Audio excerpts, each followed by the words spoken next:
सबसे पहले इस हिंदी के सेंटेंस को पढ़ते हैं। ठीक है, यहाँ पे लिखा है किसी भी देश के गांव में किसानों की स्थिति कृषि के क्षेत्र में बहुत अच्छी नहीं है। मैं आपको ये पहले नहीं कहूंगा कि आप इस बड़े से सेंटेंस को इंग्लिश में ट्रांसलेट करिए। ठीक है, मैं ऐसा बिल्कुल भी कहने वाला नहीं हूं।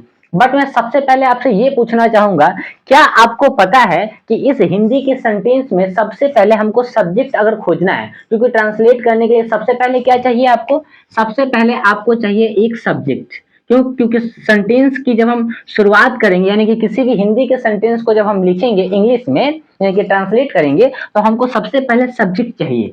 अब इस इतने से बड़ी, यानी कि इतना बड़ा जो ये हिंदी का एक सेंटेंस हमारे सामने लिखा हुआ है, इसमें हमको क्या चाहिए, हमको इसमें सबसे पहले सेंटेंस के, यानी कि इस सेंटेंस में हमको सबसे पहले एक सब्जेक्ट चाहिए, यानी कि सब्जेक्ट को खोजना पड़ेगा।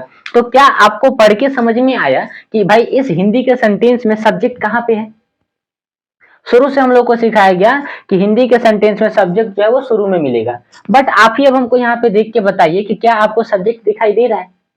कोई आइडिया आपके पास में है? अगर आपको दिखाई दिया कि भाई सब्जेक्ट इसमें है, तो कमेंट बॉक्स में लिख के अभी जस्ट हमको बताइए। ठीक है, वीडियो को देखिए और कमेंट में बताइए कि भाई इसमें सब्जेक्ट कौन सा है। ठीक है, एक बार और सेंटेंस को पढ़ते हैं, समझने की कोशिश करते हैं। अगर आपको पता है तो आप कमेंट में जाके मुझे बता दें कि भाई इस हिंदी के सेंटेंस में कौन सा ऐसा वर्ड है जो सब्जेक्ट है। और अगर नहीं पता है तो ध्यान से समझिए, क्योंकि आज की इस वीडियो में मैं सबसे पहले आपको बताऊंगा कि भाई हम लोग को शुरू से ट्रांसलेशन की बुक को दिया गया और उसमें छोटे छोटे सेंटेंसेस दिए गए, जहां पे शुरुआत हमेशा सब्जेक्ट से ही होती है। बट ऐसा नहीं होता है, जब आप थोड़ा सा आगे बढ़ेंगे तो आपको क्या है कि बड़े बड़े सेंटेंसेस मिलेंगे और उसमें आप हिंदी के सेंटेंस में भी सब्जेक्ट को पहचानने में थोड़ा सा आपको जो है दिक्कत होगी, जैसे आज इस वाले सेंटेंस में आपको दिक्कत हो रही है। तो ऐसा कभी और आपके साथ में ना हो, इसका जो सोल्यूशन है मैं आज आपको इस वीडियो में दूंगा, जिससे क्या है कि आप सबसे पहले ये जान लेंगे कि सेंटेंस को पहचानते कैसे हैं, कैसे सेंटेंस की खोज करते हैं, और उसके बाद मैं आपको ऐसा तरीका बताऊंगा किसी भी हिंदी के सेंटेंस को इंग्लिश में ट्रांसलेट कैसे करते हैं। इतना आसान और इतना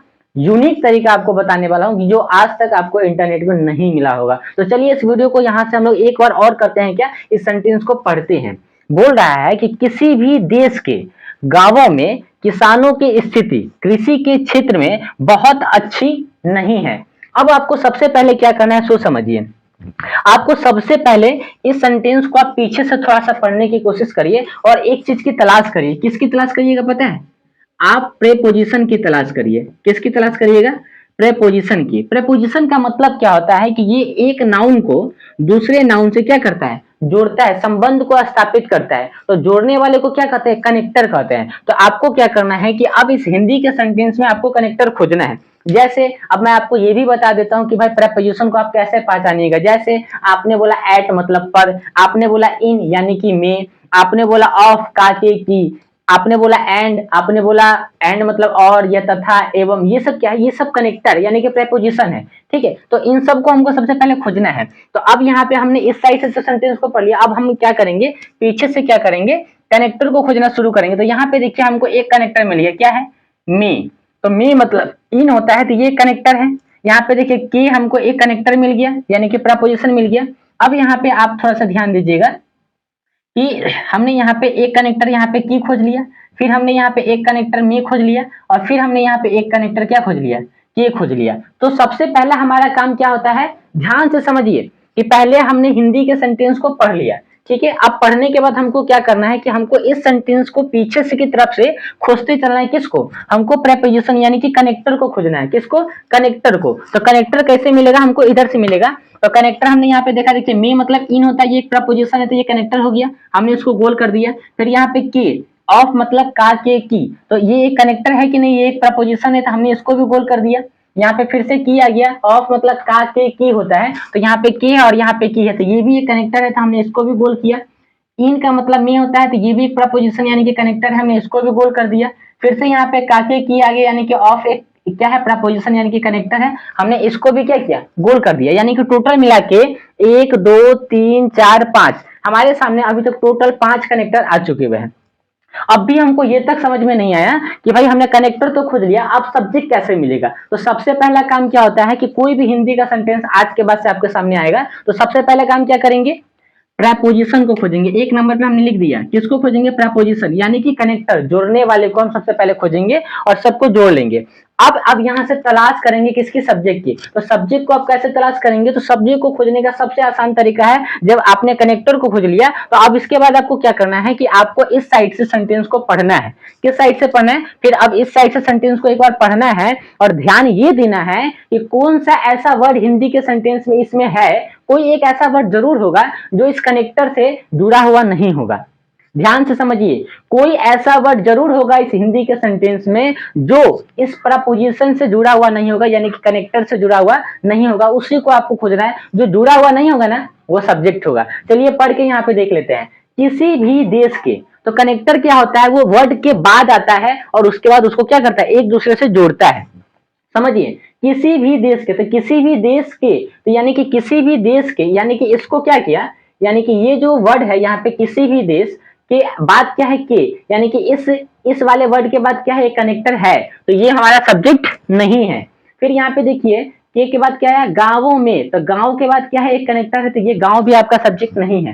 किसानों की, तो किसानों के बाद क्या आया, कनेक्टर आया, ये भी आपका सब्जेक्ट नहीं है।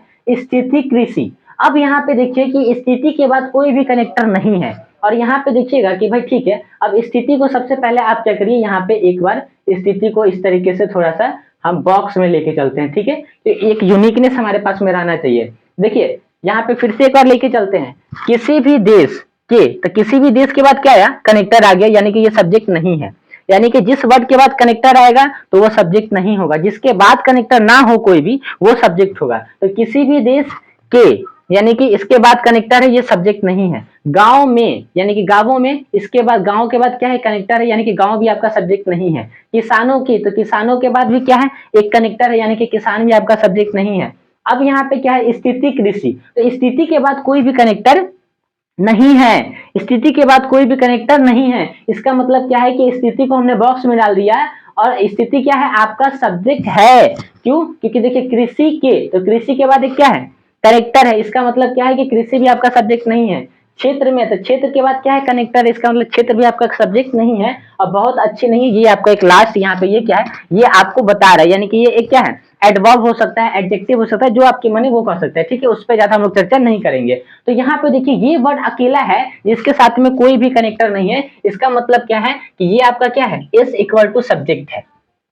अब हमको यहाँ पे एक चीज आप ध्यान देना है कि हमने दो काम कर लिया। हमने सबसे पहले किसको खोजा, प्रपोजिशन को खोजा। प्रपोजिशन को खोजने के बाद हमने दूसरे नंबर पे क्या ध्यान दिया, हमने किसको खोजा, हमने खोजा किसको, सब्जेक्ट को खोजा। सब्जेक्ट कैसे मिला कि जो वर्ड कनेक्टर से जुड़ा हुआ नहीं रहता है वो क्या होता है, वो सब्जेक्ट होता है, यानी कि जो वर्ड प्रपोजिशन से जुड़ा हुआ नहीं रहता है वो क्या होता है, वो सब्जेक्ट होता है। इतना बात हमको समझ में आ गया। अब हमको यहाँ पे क्या करना है कि ठीक है सर, सब्जेक्ट तो समझ में आ गया, कनेक्टर भी समझ में आ गया, सब्जेक्ट आज के बाद से खोजने भी आ गया, ठीक है। अब हमको इसके बाद क्या करना है कि अब इसको इंग्लिश में ट्रांसलेट करना है। अब इसका क्या सबसे आसान फार्मूला होता है ये मैं आपको बताता हूं। आज के बाद से मैं आपको कह रहा हूं कि आप इतना जरूर याद रखिएगा कि कोई भी हिंदी का सब्जेक्ट आएगा उसमें आप कनेक्टर को पहचान जाएंगे, कनेक्टर को पहचानने के बाद आप सब्जेक्ट को पहचान जाएंगे, और जब आप सब्जेक्ट को पहचान जाएंगे तो उसके बाद का जो फॉर्मूला होता है कि उसको हम इंग्लिश में ट्रांसलेट कैसे करते हैं, इतना आसान फॉर्मूला है, इतना आसान फॉर्मूला है कि आज के बाद से आप कहेंगे कि भाई कोई भी हिंदी का सेंटेंस दे दो, मैं चुटकी में ट्रांसलेट उसको कर सकता हूं। अब आपको क्या करना है कि ये जो आपका स्थिति है, तो स्थिति क्या है, आपका सब्जेक्ट है। तो हिंदी के सेंटेंस में क्या करना है कि आपको सब्जेक्ट को खोजना है, और हिंदी का जो सेंटेंस उसको जब हम इंग्लिश में ट्रांसलेट करते हैं तो शुरुआत कहां से करते हैं, सब्जेक्ट से करते हैं, यानी कि ये जो है ना आपका 1 नंबर हो जाएगा। अब आपको कुछ नहीं करना, आपको नंबरिंग करना है। तो जहां से आपका सब्जेक्ट है ना उसके जस्ट आपको क्या करना है, जैसे आप इस तरीके से खड़े हो जाइए। अब ये आपका राइट हैंड है, ये आपका लेफ्ट हैंड है, तो जो आपका सब्जेक्ट यानी कि मैं सब्जेक्ट हूं, अब हमारा जो सब्जेक्ट है, अब इसके इस साइड यानी कि राइट साइड में जितने भी वर्ड्स है वहां से आपको क्या करना है, गिनती गिनना शुरू करना है। यानी कि पहले तो आप अपने आप को ले लीजिए 1 नंबर, ठीक है, क्योंकि आप सब्जेक्ट है। अब सब्जेक्ट की इस साइड जितने भी नंबर है उनको क्या करना है, आपको गिनते गिनते हुए चलना है। अब यहाँ पे ये सब्जेक्ट आप हो गए, आप 1 नंबर पे आ गए, तो ये 2 नंबर पे आ जाएगा, की किसान कितने नंबर पे आ जाएगा, 3, में कितने नंबर पे आ जाएगा, 4, ठीक है, गांव कितने नंबर पे आ जाएगा, 5, अब ये के कितने नंबर पे आ जाएगा, 6, किसी भी देश यानी कि ये एक साथ में वर्ड है, ये कितने नंबर पे आ गया, 7। यानी कि आपने अब इस साइड से गिनती गिन लिया। अब आपको सबसे बड़ा एक और चीज ध्यान क्या रखना है कि अब आपको यहां से गिनती नहीं गिनना है, अब आपको डायरेक्ट क्या करना है कि यहां से कहां जाना है, डायरेक्ट अब आपको यहां से सीधे यहां पीछे आ जाना है। जैसे आपने क्या किया, सबसे पहले आप सब्जेक्ट थे, अब आपने गिनती गिनना अपने से शुरू किया और किधर गिनती गिना, आपने राइट साइड गिनती की। अब जैसे ही आपका राइट साइड का लाइन खत्म हो गया, अब आपको क्या करना है, सीधे लेफ्ट में, लेफ्ट के लास्ट में आना है, यानी कि सेंटेंस के कहां पे आना है, लास्ट में आना है। हमने इस तरीके से एक एरो बनाया, हमने क्या किया, हमने इस तरीके से एक एरो बना दिया, क्या बनाया, एरो बनाया, और हम कहां पे आगे, लास्ट में, जहां पे सेंटेंस का अंत हुआ है। अब इस सेंटेंस का जहां से अंत हुआ है, तो जहां से गिनती आपने खत्म किया है, उसके जस्ट एक वर्ड से हमको यहाँ पे गिनती है। तो 7 नंबर पे खत्म किया है, तो है कितने नंबर पे आ गया, 8। नहीं कितने नंबर पे आया, 9। बहुत अच्छी, ये एक साथ में वर्ड है, तो ये कितने नंबर पे आ गया, 10। में कितने नंबर पे आएगा, 11। क्षेत्र कितने नंबर पे आएगा, 12। के कितने नंबर पे आएगा, 13। कृषि कितने नंबर पे आएगा, 14। यहाँ पे देखिए, अब हमने गिनती भी गिन लिया। अब हमको क्या करना है कि इसी गिनती को इंग्लिश में लिख देना है। बहुत आसान तरीका बता रहा हूं। सबसे पहले एक बार और बता रहा हूं, ध्यान से समझिए। हमने सब्जेक्ट को खोजा, सब्जेक्ट हमारा 1 नंबर पे आ गया। अब सब्जेक्ट के दाहिने तरफ आपको क्या करना है, वर्ड टू वर्ड गिनती लिखते हुए चल जाना है। तो सब्जेक्ट के बाद क्या है, की, तो की कितने नंबर पे आ गया, 2 नंबर पे, क्योंकि ये स्थिति 1 नंबर आ गया, की आपका 2 नंबर आया, किसान 3 नंबर, में 4 नंबर, गांव 5 नंबर, के 6 नंबर। किसी भी देश, एक साथ में थोड़ा सा वर्ड को पढ़ना भी पड़ेगा कि कौन से वर्ड अलग है, कौन सा वर्ड साथ में। तो किसी भी देश, एक साथ में, ये 7 नंबर आ गया। अब यहाँ पे तो कोई भी वर्ड नहीं ना बचा। अब आपको क्या करना है कि गलती ये नहीं करना है कि अब स्थिति के बाद यहाँ से गिनना शुरू करना है, डायरेक्ट अब यहाँ से आपको सेंटेंस के लास्ट में आना है, और 7 नंबर वहां खत्म किया, तो लास्ट वाला जो वर्ड होगा वो होगा 8 नंबर। जस्ट उसके पहले वाला वर्ड 9 नंबर, बहुत अच्छी 10 नंबर, फिर ये में 11 नंबर, क्षेत्र 12 नंबर, के 13 नंबर, और कृषि 14 नंबर, और इसके बाद सब्जेक्ट है। तो यहाँ पे आपका कहानी खत्म हो गया। अब इसमें टोटल 14 वर्ड है। अब इस 14 वर्ड को हमको क्या करना है कि एक एक करके लिखते चलना है। जैसे एक नंबरिंग है, तो स्थिति, सबसे पहले क्या लिखा हुआ है, 1 नंबर में स्थिति लिखा हुआ है। तो अब हम क्या करेंगे, हम यहाँ पे, सॉरी, एक थोड़ा सा इसको इधर करके लिखते, दिखाई दे आप लोग को।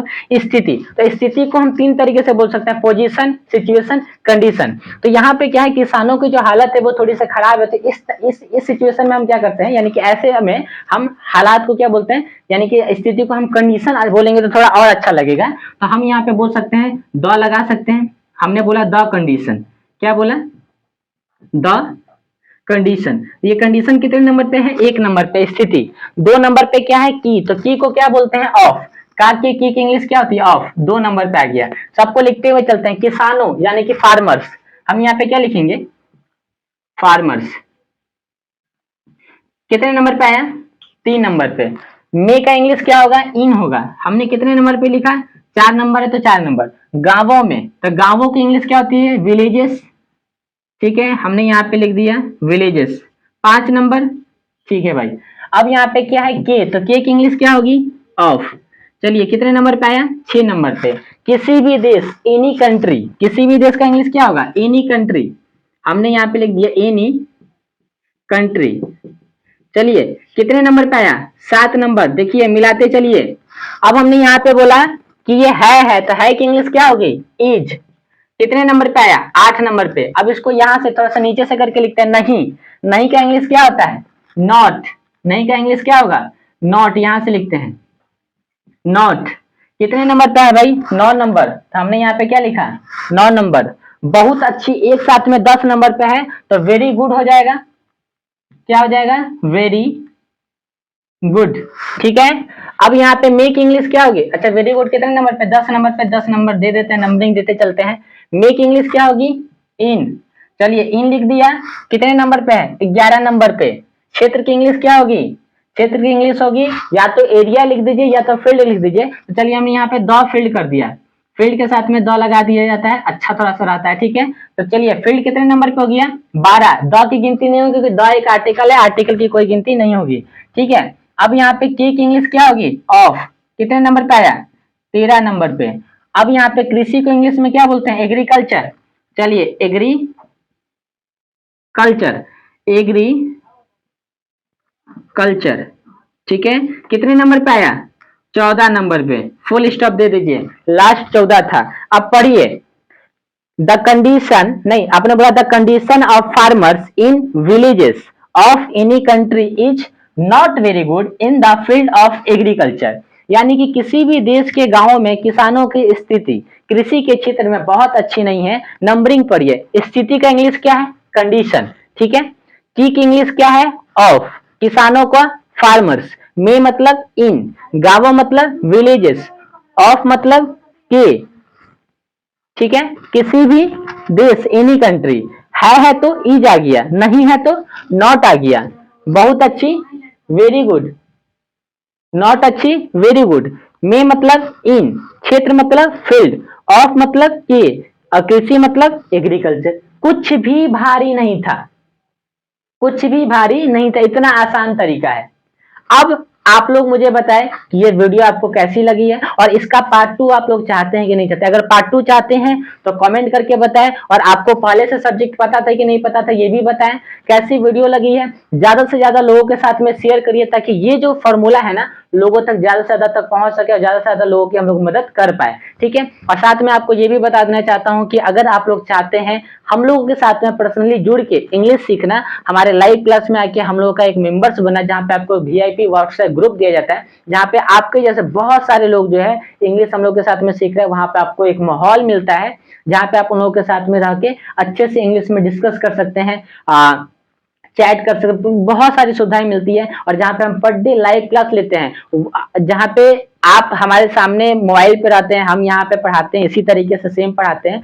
आप जो भी बोलते हैं हम सुनते हैं, हम जो भी बोलते हैं आप सुनते हैं, और सवाल जवाब होता है, हर एक जवाब का एट द टाइम आपको आंसर दिया जाता है। और पर डे क्लास होती है, 30 डेज की लाइव क्लास चल रही है, तो आप उसे भी ज्वाइन कर सकते हैं और अपने इंग्लिश के लेवल को इनहांस करके अपने लाइफ में जो चाहते हैं, इंग्लिश किस लिए सीखना चाहते हैं, जो आपका इंग्लिश सीखने का पर्पस, उसे पूरा कर सकते हैं। टाइम को बचाइए, हमारे कोर्स में ज्वाइन होइए और जल्द से जल्द इंग्लिश सीखिए, ठीक है। आप दिए गए नंबर पे कॉल कर सकते हैं, ज्यादा जानकारी के लिए व्हाट्सएप कर सकते हैं। तो चलिए मिलते हैं पार्ट 2 की वीडियो में। अगर आप लोग का कमेंट आता है कि ठीक है सर, इसमें कम से कम 4-5 एग्जाम्पल दे के हमको समझाइए कि भाई कैसे जो है हम लोग इस तरीके के और सेंटेंस को बना सकते हैं, ठीक है, तो मैं आपको पार्ट 2 की भी वीडियो लेके आऊंगा, जहां पे बताऊंगा, एक ही साथ में आपको ये भी बता दूंगा कि भाई कैसे आप लोग किसी भी हिंदी के सेंटेंस को इंग्लिश में तो ट्रांसलेट कर सकते हैं, बट अब सेम इसी इंग्लिश के सेंटेंस को इंग्लिश में हिंदी में कैसे ट्रांसलेट करेंगे ये भी बता दूंगा उसी समय। और दोनों में कोई भी अंतर नहीं होगा, इतना आसान तरीके से आपको बताऊंगा, और जो आप कभी भी भूलने वाले नहीं है। इसकी पार्ट 2 की वीडियो अगर आप लोग बोलते हैं तो कमेंट में जरूर बताएं।